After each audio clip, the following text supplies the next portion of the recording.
But how do we stop talking about development in ideas and start actually talking in actions? What can we actually do? Let's take Goal 5, for example, gender equality and empowering all girls and women. How do we actually deliver this, and what is my role as a young person?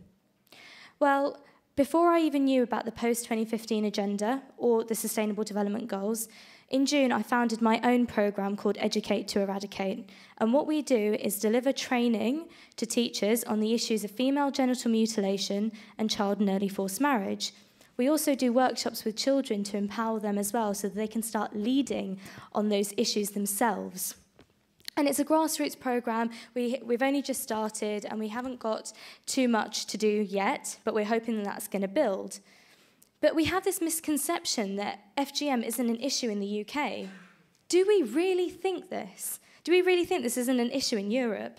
Because I can tell you today, 137,000 women and girls are estimated to be living with the effects of FGM solely in the UK.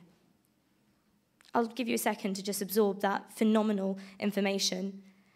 But I'd also like to remind you that before even knowing about the Millennium Development Goals or the post-2015 agenda, I was already working on these goals inadvertently, and I didn't know it yet. So my first point to you today is that young people can deliver these goals. We're already doing it, and you don't know about it.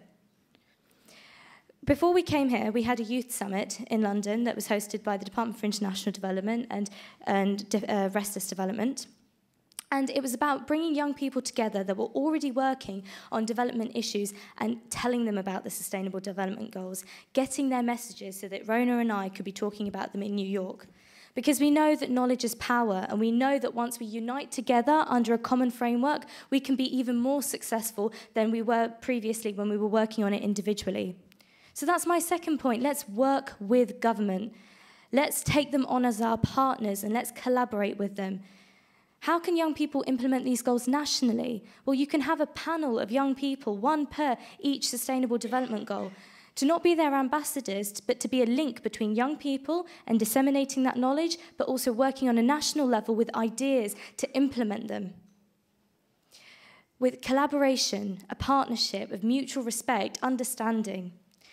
And finally, my third point to you is, let's go that one step further. Partners is fantastic, but what about leaders? Why can't we, as young people, not lead development in every sense of the word? And I have an example of that. Youth for Change is something that our Secretary of State, Justine Greening, set up in the UK a few years ago.